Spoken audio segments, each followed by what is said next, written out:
할렐루야. 날씨가 많이 덥죠? 네. 그런 가운데도 우리 하나님께서 우리를 보호하시고 지키시고 계십니다. 아멘. 예, 이 뜨거운 열기 가운데 우리 하나님의 그 뜨거운 사랑을 우리가 경험했으면 좋겠습니다. 제가 교회를 개척하고요. 우리 교회에 등록하는 사람들에게 빠지지 않고 하는 그런 질문이 하나 있습니다. 그것은 당신은 어떻게 해서 교회에 나오게 되었습니까? 교회에 나오는 이유가 무엇입니까? 이런 질문입니다. 제가 노초미 어머니에게도 처음 교회에 나오셨을 때 똑같은 질문을 했습니다. 그러자 우리 어머니가 어떻게 대답하셨냐면, 마음이 평안했으면 좋겠다. 마음 평안하기 위해서 내가 교회에 나왔습니다. 이렇게 대답을 했습니다. 그렇습니다. 교회에 나오는 사람은 저마다 교회에 나오는 이유와 목적이 있습니다. 우리는 교회가 도대체 뭘 하는 곳이며, 이 세상에 교회가 왜 존재해야 하는지, 그리고 왜 우리가 교회에 나와야 하는지 그 이유와 목적을 모르면 그 사람의 교회 생활은 오래가지 못합니다. 잘 적응하지 못하고 이리저리 방황하다가 결국 교회를 떠나버리게 됩니다. 저는 신앙생활 하면서 그런 분들을 참 많이 봐왔습니다. 여러분은 어떻습니까? 교회에 나오는 이유와 목적이 분명합니까? 무엇 때문에 교회를 나오십니까? 네, 우리 어머니가 정답을 말씀하셨네. 감사드립니다. 오늘 우리가 왜 교회에 나오는지 신앙의 본질에 대해서 우리가 다시 한번 생각해 보고자 합니다. 믿음의 본질을 명확히 해야 우리의 믿음을 점검할 수가 있습니다. 여러분, 우리는 이 육신의 건강을 위해서 1년에 한 번, 2년에 한 번 병원에 가서 건강검진을 합니다. 내시경도 하고 장내시경도 하고 이렇게 혈액을 뽑아서 검사를 하죠. 주기적으로 우리의 육신의 건강을 위해서 검진을 합니다. 여러분, 신앙도 마찬가지예요. 우리 이 신앙이 주기적인 점검이 필요합니다. 그래야 우리가 곁길로 빠지지 않습니다. 오늘 본문 14절 15절을 우리 한번 보십시오. 요한이 잡힌 후 예수께서 갈릴리에 오셔서 무엇을 하셨나? 하나님의 복음을 전파했다, 이렇게 말씀을 합니다. 때가 찼고, 우리 예수님이 선포한 이 복음이 뭐냐? 때가 찼고 하나님의 나라가 가까이 왔으니 회개하고 복음을 믿으라. 이것이 우리 주님이 선포한 복음입니다. 이 말씀은 우리 예수님의 공적 사역의 시작을 알리는 말씀입니다. 예수님께서 이 땅에 맨 처음 하신 설교입니다. 예수님은 이 짧은 설교에서 자신이 이 땅에 온 이유와 목적을 밝힘과 동시에 그가 앞으로 하는 사역을 분명하게 제시하고 있습니다. 그러기에 오늘 이 본문이 얼마나 중요한지 몰라요. 너무 중요합니다. 예수님께서 이 땅에 오신 목적은 하나님의 나라를 이 땅에 세우기 위함이요, 예수님께서 하시고자 하는 그 사역은 바로 하나님 나라의 복음을 전하기 위함입니다. 예수님께서 하나님 나라의 복음을 전하고자 한 것은 공생애 뿐만 아니에요. 예수님께서 십자가에 우리의 죄를 대신해서 못 박혀 죽으시고 부활하신 이후에도 하나님 나라의 복음을 전했습니다. 우리 사도행전 1장 3절 말씀을 한번 볼까요? 모니터에 나옵니다. 사도행전 1장 3절입니다. 같이 읽어봅시다. 시작. 그가 고난받으신 후에 또한 그들에게 확실한 많은 증거로 친히 살아계심을 나타내사 40일 동안 그들에게 보이시며 하나님 나라의 일을 말씀하시니라. 예수님께서 십자가에 못 박혀 죽으시고 3일째 되는 날 다시 살아나셨어요. 부활하셨습니다. 그런데 부활하신 이후에 바로 승천하셔서 하늘나라로 올라가신 게 아닙니다. 이 땅에 며칠을 머물렀다고요? 40일 동안 다시 이 땅에 40일 동안 머물러셨습니다. 이 40일 동안 우리 예수님이 무엇을 하셨느냐? 그들에게 보이시며, 그들은 누굴까요? 제자들이죠. 제자들에게, 야, 나 죽지 않았어. 죽었지만 다시 살아났어. 너희들 이걸 알아야 돼. 예수님 자신이 부활하신 것을 제자들에게 보이셨습니다. 그 다음에 뭐 하셨어요? 하나님 나라의 일을 말씀하셨습니다. 하나님 나라의 일을 선포하셨다라고 하십니다. 사도행전을 보면 8장을 보면 7집사 가운데 한 명인 빌립이 사마리아 성읍에서 또 복음을 전합니다. 이것을 사도행전에 어떻게 표현하고 있는지 한번 볼까요? 사도행전 8장 12절 말씀입니다. 시작. 빌립이 하나님 나라와 및 예수 그리스도의 이름에 관하여 전도함을 그들이 믿고 남녀가 다 세례를 받으니. 빌립이 사마리아에서 무엇을 증거했느냐? 하나님 나라의 일을 증거했다. 이렇게 말씀하고 있습니다. 여러분, 이 사도행전은 사도들의 행전이죠. 사도들의 행전을, 복음 사역을 한 것을 기록한 책이 사도행전입니다. 이 사도행전의 마지막은 이렇게 끝을 맺고 있습니다. 사도행전 28장 마지막 30절, 31절을 한번 볼까요? 시작. 바울이 온 이태를 자기 셋집에 머물면서 자기에게 오는 사람을 다 영접하고 하나님의 나라를 전파하며 주 예수 그리스도에 관한 모든 것을 담대하게 거침없이 가르치더라. 사도 바울이 온 이태를 자기 셋집에 머물렀다, 이렇게 표현하고 있어요. 사도 바울은 예루살렘으로 갔다가 마지막으로 잡힙니다. 그래서 죄수의 신분으로 로마로 압송됩니다. 근데 사도 바울이 로마로 압송되어서 감옥에 갇힌 것이 아니라 요즘으로 보자면 가택연금을 당한 것입니다. 자기 집을 하나 얻어서 그 집에 머무릅니다. 단지 그 집 바깥으로 나가지 못하는 거예요. 대신에 외부 사람들이 사도 바울을 만나러 오는 것은 허용이 되었습니다. 자기 자신은 밖으로 나가지 못하지만, 그래서 자기 집에 머물 때 많은 사람들이 올 때 그 사람들에게 무엇을 전파했습니까? 하나님 나라를 전파했습니다. 하나님 나라.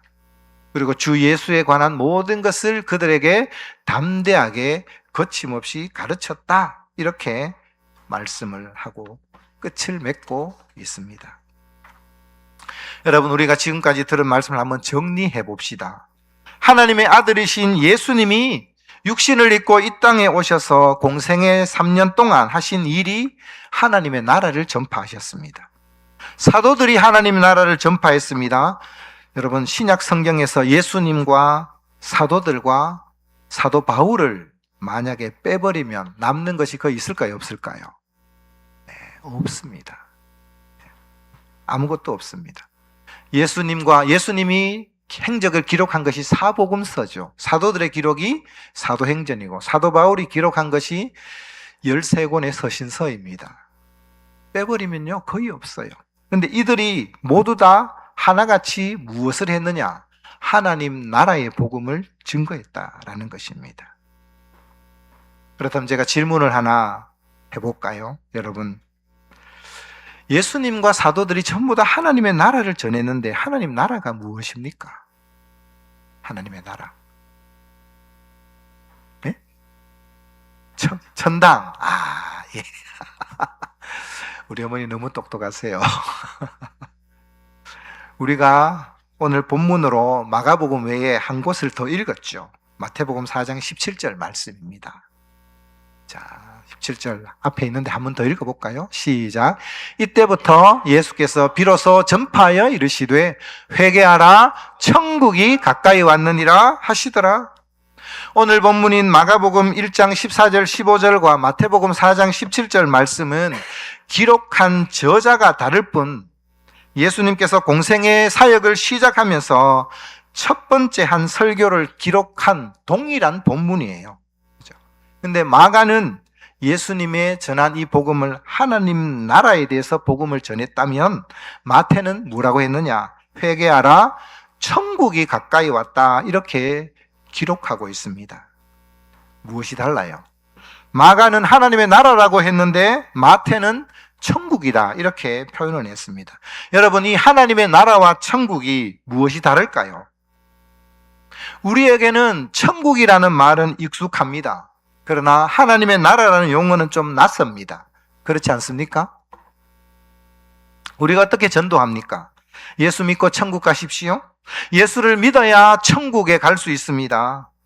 전도에 열정이 넘치는 사람들은 조끼를 입습니다. 그 조끼 등판에다 예수 천국 불신 지옥이라는 커다란 붉은 글씨를 이렇게 새겨서 조끼를 입고 다닙니다. 자동차에도 붙이고 다니는 분들을 제가 본 적이 있습니다. 여러분 가운데도 아마 본 적이 있을 거예요. 지하철이나 이런 데 보면 예수 천당 불신 지옥 이렇게 전도하는 분들이 있습니다. 여러분 한번 생각해 봅시다. 예수 믿고 천국 갑시다. 예수 믿어야 천국 갑니다. 이렇게 전도하는 것이 오늘 우리가 읽은 이 본문에서 예수님이 전했던 복음, 사도들이 전한 복음과 같은 것일까요? 다른 것일까요? 어렵습니까? 같은 내용일까요? 예수님이 하나님 나라의 복음, 회개하라 천국이 가까이 왔다고 하는 그 천국이 지금 우리가 복음을 전하고 교회들이 복음을 전하고 그리고 우리가 믿고 있는 그 천국일까? 엄밀히 말하면 아닙니다. 물론 그 천국이 포함되어 있습니다. 거짓이라는 얘기가 아니에요. 여러분, 우리는 오늘 우리가 예배를 드리지만 한 자리에서 우리 코끝에서 호흡이 그치고 심장이 멎게 되면 우리는 예수님이 계신 저 하늘나라에 저 천국에서 우리 눈이 뜰 것입니다. 그런데 여러분, 이것이 예수님과 사도들이 전한 하나님의 나라는 아니에요. 우리가 복음을 받아들이고 예수를 믿는다는 것에 앞서 예수님이 말씀하신 이 하나님의 나라의 개념이 그럼 도대체 무엇이냐? 이것이 분명하게 정립되어 있어야 됩니다. 여러분, 마태복음에서 말하는 천국과 마가복음에서 말하는 하나님의 나라가 같은 의미입니다. 대부분 그리스도인들이 천국이라고 하면 예수 믿는 사람이 죽으면 가는 어떤 저 하늘에 있는 특정한 장소만을 생각합니다. 어딘지는 알 수 없지만 분명히 저 높은 하늘 어딘가에 파라다이스와 같은 아주 좋고 황홀한 그곳, 걸어다니는 보도블럭이 전부 황금으로 되어 있고 각종 귀한 보석으로 꾸며진 문과 성, 이것이 천국이라고 생각합니다. 그런데 여러분, 우리 한글로 천국이라고 기록된 것은 성경에서 마태복음에 밖에 없습니다. 마태복음에만 천국이라는 용어가 있습니다. 다른 성경은요, 여러분 성경 한번 보십시오. 마가복음, 누가복음, 요한복음, 사도행전을 비롯한 사도 바울이 쓴 13권의 서신서에는 모두 다 무엇으로 기록되어 있냐? 하나님의 나라, 이렇게 기록되어 있습니다. 그러면 다른 저자들은 모두 다 하나님의 나라라고 기록하고 있는데 왜 마태만 하나님의 나라가 아닌 천국이라고 했을까요? 정확하게 마태는 하늘나라로 기록했습니다. 하늘나라. 마태가 하나님의 나라를 천국, 즉 하늘나라라고 쓴 이유가 있습니다. 마태가 기록한 이 마태복음을 당시에 처음에 읽던 주 독자가 누구냐면 유대인들이었습니다. 우리는 지금 번역해서 대한민국에서 이 마태복음을 읽지만 처음에 마태가 마태복음을 기록할 당시는 누구를 대상으로 생각하고 이것을 기록했느냐면 유대인들을 대상으로 기록한 것입니다. 이해가 가시죠? 근데 유대인들의 특징이 뭐냐면 하나님이라는 말을 함부로 입에 담지 않습니다. 그 이름이 너무나 존귀하고 거룩하기 때문에 하나님이라는 말을 말을 하지 않고 대체어를 사용했어요. 그것이 뭐냐면 하늘입니다. 하늘. 저희 아버지가, 육신의 아버지가 돌아가셨는데요. 성함이 정자, 태자, 숫자입니다. 정태자, 숫자예요. 정태수. 근데 누가 당신 아버지 이름 뭐냐? 이래 물으면 정태수인데요. 이렇게 얘기 안 하죠. 그러면은 아주 못 빼어먹었다고 해요. 그죠? 정태자 숫자입니다. 이렇게 얘기하겠죠. 그것과 같은 거예요. 유대인들은 하나님이라는 말을 감히 입에 담지 못해요. 그래 대체어로 하늘이라는 용어를 사용했습니다. 누가복음 15장 말씀을 보면 탕자의 비유가 나옵니다. 그죠? 아버지 품을 떠나서 저 먼 나라로 갔던 그 탕자가 갖고 나온 돈을 다 써버리고 거렁뱅이가 되었습니다. 근데 이제 아버지 집으로 돌아가야 되겠다. 굶어 죽겠다. 이래 살아서는. 그래서 어떻게 합니까? 돌아가기로 결단하죠. 그래서 21절에 보면 이렇게 기록되어 있어요. 내가 하늘과 아버지께 죄를 지었사오니, 이렇게 기록되어 있어요. 여기서 하늘이라고 했지만은 스카이, 저 하늘을 말하는 게 아니에요. 뭐라고 해석해야 되죠? 내가 하나님과 아버지께 죄를 지었다라는 표현을 내가 하늘과 아버지께 죄를 지었다, 이렇게 기록하고 있는 것입니다. 이렇듯 유대인의 세계관에서는 하늘이라고 하면 그것이 다 하나님으로 이해했습니다. 무슨 말씀인지 아시죠? 그런데 이것이 한자 문화권을 가진 이 동양으로 성경이 넘어오면서 번역하면서 문제가 생겼습니다. 하늘 나라라고 하니까 우리는 하늘, 저 하늘 천자를 해서 천국, 이렇게 번역한 것입니다. 그러면서 하나님의 나라를 단순한 어떤 특정한 장소로만 인식하게 되게 된 것입니다. 원래 의미가 바뀌어 버리게 된 것입니다. 여러분, 우리가 예수를 믿으면 분명히 천국에 갑니다. 천국이 없다는 말씀이 아니에요. 하지만 성경에서 말씀하고 있는 이 천국은 하나님의 나라와 동의어이고, 하나님의 나라는 우리가 알고 있는 어떤 특정한 장소만을 의미하는 것이 아니라는 겁니다. 그러면 장소가 아니면 무엇을 의미할까요? 그것은 주권과 통치권을 의미합니다. 여러분, 한 나라가 성립되려면 세 가지 조건을 충족시켜야 됩니다. 첫 번째, 뭐가 있어야 되죠? 국민이 있어야 돼요. 그죠? 사람이 없는 나라가 있을 수 있습니까? 없죠. 국민이 있어야 됩니다. 그러면 그 다음 또 뭐가 있어야 되느냐? 땅이 있어야 돼요. 영토. 사람이 있습니다. 근데 땅이 없는 민족이 있어요. 그죠? 유랑생활, 난민이 있습니다. 저쪽에 쿠르드족이라고 있어요. 2천만의 인구가 있는데 땅이 없으니까 다른 나라에 빌부터 흩어져서 삽니다. 굉장히 비참하죠. 세 번째는 뭐냐면 주권이 있어야 되는 거예요. 땅도 있고 국민도 있고 주권이 있어야 나라가 성립이 됩니다. 이 가운데 하나라도 빠지면 나라가 될 수 없습니다. 여러분, 이 가운데 가장 중요한 것이 뭘까요? 주권입니다. 주권. 우리나라가 36년 동안 일본에게 나라를 빼앗겼습니다. 국민도 있었고 땅도 있었지만 주권을 빼앗겨버린 것이죠. 그러니 나라로서 역할을 하지 못합니다. 여러분, 하나님의 나라라고 하면 하나님이 왕권을 가지고 다스리는 통치 영역을 의미합니다. 이것이 성경 전체에 흐르는 동일한 주제입니다. 지금 우리나라는 민주공화국이죠. 헌법에 보면 대한민국은 민주공화국이다, 이렇게 헌법에 기록되어 있습니다. 민주공화국이라는 말은 주권이 누구에게 있다는 말이죠? 국민에게 있습니다. 국민. 그래서 여러분, 표가 깡패예요. 표가. 선거에서 단 한 표라도 누가 많이 가진 사람이 정권을 가지고 행사하죠. 표를 등에 업고. 그런데 세상에는 민주공화국만 있는 것이 아니죠. 아직도 주권이 왕에게 있는 나라들이 있습니다.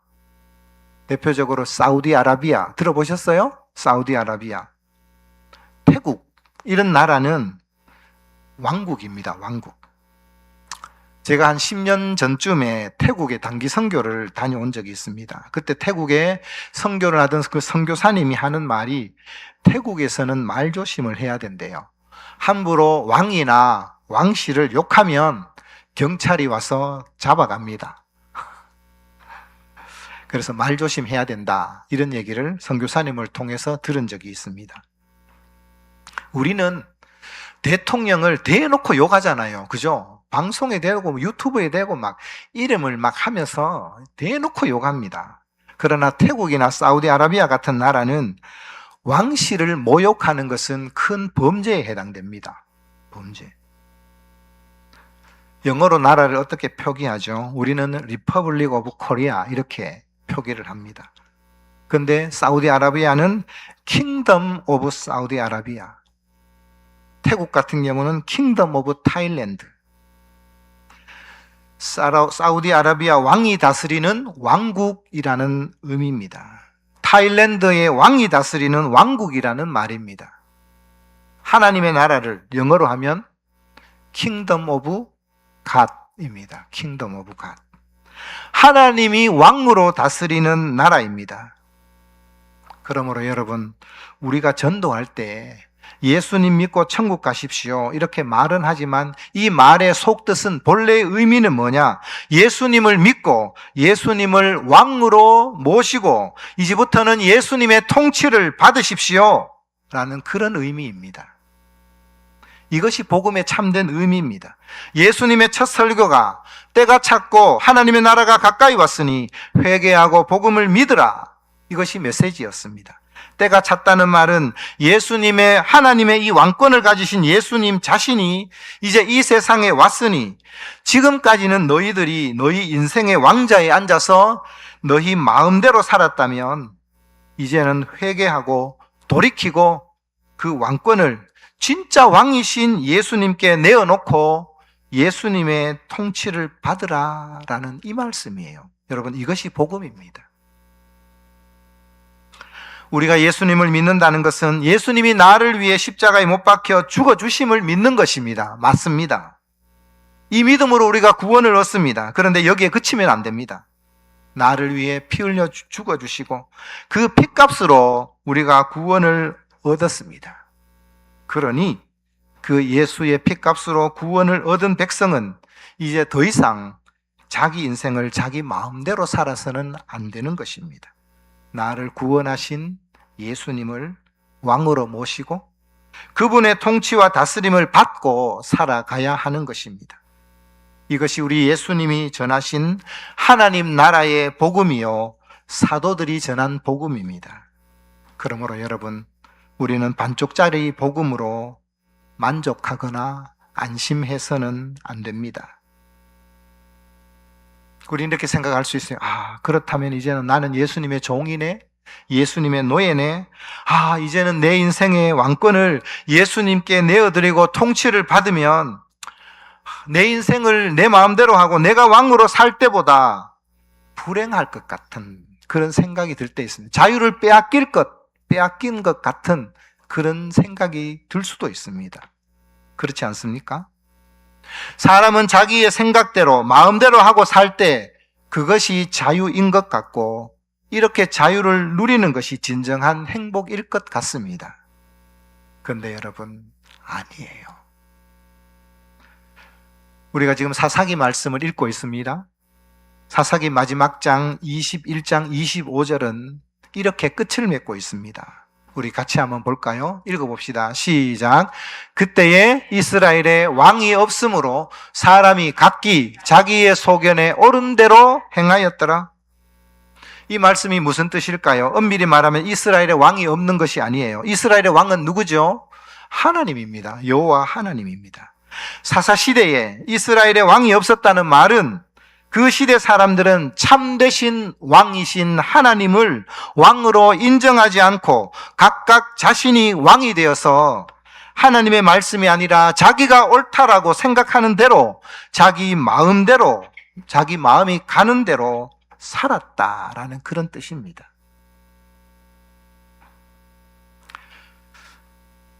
자기 자신이 왕이 되어서 자기 마음대로 살았던 사사시대 사람들이 행복했을까요? 아닙니다. 영적으로 가장 침체되고 불행했던 시대가 사사시대입니다. 여러분, 지금 우리가 살아가는 이 시대가 공교육이 뭐냐면 네 마음대로 해라. 네가 원하는 대로 하고 살아. 누구의 간섭도 받지 않고 네 인생은 네 거야. 이렇게 가르치고 있어요. 사사시대인 거예요. 그죠? 너 인생 아무도 터치 못해. 널 낳은 부모도 너 인생을 터치할 수 없고, 학교 선생님이 네 인생을 놓고 이래라 저래라 할 수 없어. 너 그렇게 누가 선생이나 부모가 말한다면 인권위원회에 고발해버려. 이것이 지금 우리나라 교육이 이렇게 바뀌었어요. 이런 교육을 받고 자란 아이들이 행복할까요? 어젠가 그저께인가 제가 뉴스를 통해서 봤어요. 대낮에 젊은 20대 여성이 길에서 막 이상한 짓을 하고 막 떼굴떼굴 굴러요. 혹시 그 뉴스 보셨어요? 마약을 하고, 마약에 취해서. 그래서 누가 신고를 해서 검사해 보니까 양성 반응이 나오는 거예요. 마음대로 마약을 사 먹고 팔에 주사바늘 자국이 있고 자기가 하고 싶은 대로 하는 그 인생이, 자기가 왕으로 자기 인생을 마음대로 살아가는 그 인생이 행복하냐고요. 아니죠.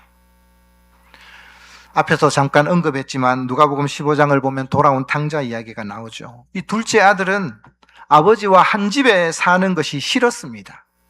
아버지의 다스림과 아버지의 통치와 아버지의 간섭을 받는 것이 싫었습니다. 그래서 아버지에게 유산을 요구합니다. 아버지가 돌아가시면 어차피 그 남은 재산, 나에게 돌아올 몫이 있는데 그 몫을 미리 나에게 주십시오. 이렇게 해서 그 유산을 받아서 아버지의 영향력이 미치지 않는 곳, 아버지의 다스림을 받지 않는 그 먼 나라로 떠나버립니다. 그러면 그 먼 나라에서 이 아들이 행복한 삶을 살았습니까? 아니죠. 더 비참한 나락으로 떨어졌습니다. 돼지가 먹는 쥐염 열매로 배를 채우려고 해도 그 허기진 배를 채울 수가 없었습니다. 여러분, 이 누가복음 15장의 이 탕자의 비유는 하나님을 떠난 인간이 얼마나 비참한 존재가 되는지를 보여주는 인간 실존에 대한 말씀입니다. 우리 인간은 하나님의 형상으로 지음을 받았기에 하나님의 통치를 받으며 하나님의 다스림 아래에 보호를 받아야만 살 수 있는 그런 존재입니다. 우리는 하나님의 다스림과 통치를 받을 때 가장 행복합니다. 하나님은 이 세상의 왕들과 다릅니다. 이 세상의 왕들은 자기 백성을 억압하고 힘과 권력으로 통제를 합니다. 짓누릅니다. 그러나 우리 하나님은 그렇지 않습니다. 자기의 사랑하는 백성을 위해 목숨을 내어 놓으신 분이 우리 하나님입니다. 그리고 이 하나님은 인격적이십니다. 분명히 힘과 권력이 있습니다. 그 힘과 권력으로 강제적으로 다스릴 수 있음에도 불구하고 하나님은 그 방법을 사용하지 않으세요. 떠나버린 자녀들이 돌아오기까지 끝까지 기다리고 계시는 분이 우리 하나님입니다. 그분이 바로 우리의 아버지이자 왕이십니다. 그분이 우리의 왕이라는 것이 얼마나 감사한 일인지 모릅니다. 우리가 바로 하나님이 다스리는 하나님 나라의 백성이요, 하나님의 자녀요, 예수 그리스도의 성결한 신부입니다. 여러분, 악한 사탄은 끊임없이 하와에게 했던 그 방법으로 우리를 유혹합니다. 우리 마음에 하나님을 신뢰하지 못하도록 우리 마음에 의심을 불어넣습니다. 야, 하나님 사랑의 하나님이라는데 왜 네 인생 그렇게 힘들게 살아가도록 하니? 예수 안 믿는 사람도 떵떵거리고 돈 잘 벌고 잘 사는데 하나님을 믿는다는데, 하나님은 사랑의 하나님이라고 그러는데 너 인생 왜 그리 고달픈 인생을 살아가? 하나님 믿지 마. 교회 가더라도 한 달에 한두 번 겨우만 가. 네 하고 싶은 대로 해. 사탄은 끊임없이 우리에게 이렇게 속삭입니다. 하나님의 사랑을 의심하게 합니다. 여러분, 근데 우리가 십자가를 보십시오. 십자가는 세상 그 누구도 흉내내지 못할 하나님의 놀라운 사랑의 증거입니다. 십자가를 바라보고 우리가 그분을 신뢰하며 주님이 왕권을 가지고 반드시 이 땅에 다시 오실 것입니다.